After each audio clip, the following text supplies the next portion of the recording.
ciidamada booliska Soomaaliland ayaa wali ku guda jira howlgallada ay ku qabanayaan darawallada bilaa liisanka ah iyo baabuurta bilaa sharciga ah taasi oo howlgalkay ay saaka ka bilaabeen hiirtii hore ee saaka bartamaha magaalada Hargeysa howlgalka ciidamada booliska fulinaya qaar kamid ah saraakiisha ayaanu ka weydiinay dareenkooda howlgalkan iyo sababta ay ku kaliftay in ay joogteeyaan arrintan iyadoo oo dhawaanay maxkamadda Soomaaliland xukuntay darawallo bilaa sharci ah mid kamid ah saraakiisha ciidanka traafikada Soomaaliland ayaa dareenkiisa ka halceliyay waxaanu ku jirnaa howlaha liisan la'aanta ayaanu ururinaa tobaneeyo hore waanu xukunnay qaar kale waa xidhan yihiin hadhi iyo habeen afarta habeennimo ilaa 9 habeennimo iyagun baa lala dagaalamaya liisan la'aan cidii falka fulin weyda waxa la geyn doonaa maxkamadda sharciga sidoo kale dadka darawallada ka ah gaadiidka ayaa xusay in arintani ay muhiim u tahay isla markaana ay yareysay shilalkii gaadiidka iyo darawalladii bilaa xirfadda kartida iyo aqoon darrada ahaa ee ka caysan jiray gaadiidka iyadoo ay taasi keentay bay yiraahdeen in darawal kastaaba ku xisaabtamo sharcigiisa maadaama aad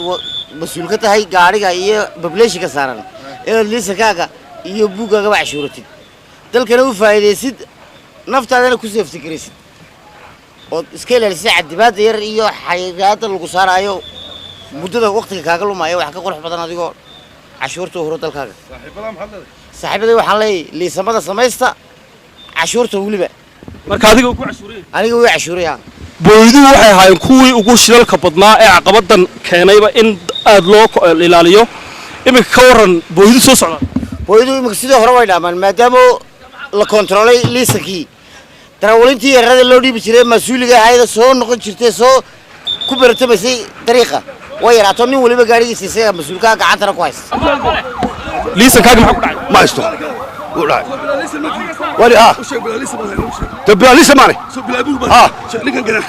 taliyaha guud ee ciidamada booliska Soomaaliland Sarreeye Guuta Cabdilaahi Fadal Iimaan ayaa nagula kulmay goobta kormeerna ku soo maray isagoo indheyndeynaya habka iyo hanaanka ay u socoto arintani waxaana dareenkiisa ka weydiiyay howlqabadka ciidamada boolisku ay ku guda jiraan waxa kaloo aad iyo aad ugu mahadcelinayaa shacabka reer Soomaaliland sida wanaagsan ay ugu hoggaansameen inay shuruucda ku dhaqmaan waxa kaloo maan soo jeedinaya ciidanka booliska guud ahaan gaar ahaan waxaan aad iyo aad amaan ugu soo jeedinaya ciidanka qaybta nabadgelyada wadooyinka waxaan dadweynaha u sheegayaa sharcigu waxbuu ku tarayaa wadayaasha gaadiidka sharcigu waxbuu ku tarayaa laakiin haddana sharci lahayn waxyeello ayaad la kulmasaa waxa kaloo halkan uga faa'iideysanayaa jaaniska baabuurta yaryar ee loo yaqaano fijista ama duqaanta sida la socotaan waxa bariyahan baa dawladda hoose calaamadii bay sameeysay calaamadaasi waxyaalo badan bay faa'iido ka tahay xagga nabadgelyada waxyaalo badan waana in ay ku dhaqmaan oo ay sameystaan ciidanka booliiskuna guud ahaan oo ku qaadi doona iyadoo hawsha laga duulayo laga eegayo dhanka nabadgelyada iyo dhinac kasta geesta kale taliyaha guud ee ciidamada booliska Soomaaliland oo aan weydiiyay markii ugu horeysay maadaama ay maxkamadda xukuntay qaar kamid ah darawallo bilaa sharci ahaa iyo inay sii socon doonto arintani waxa uu yiri waa runta waxa weeye qorshayaasha sanadka 2017 ka inoogu jirtay inay hawsha shir gasho gaari kasta oo dalka ku socdana la ogaado wuxuu ku socdo sharci miyahay mise sharci maaha waana soconaysaa wax joogsanayna maaha hay'adaha kale ee arintaas khuseysana wada tashi baanu kala yeelan doonaa haddii la yiraahdo cashuurtu waa ta wadanku ku dhisan yahay waa in cashuurta la bixiyaa gaadiidka liisamada sida uu dhigay xeerka nabadgelyada wadooyinku waa in loo qaataa waa ninka gaariga wata kuma kaxayn kara gaari weyn guud ahaanba howlgalkan ayaa noqon doona mid sil joogta uga socda guud ahaanba gobolada iyo degmooyinka dalka taasi oo lagu ururinayo laguna qabanayo darawallada bilaa liisanka ah iyo bilaa sharciga ah taasi oo dhanka kalena ka ah dakhli ururinta iyo dhaqaalaha koruqaadka dalka Soomaaliland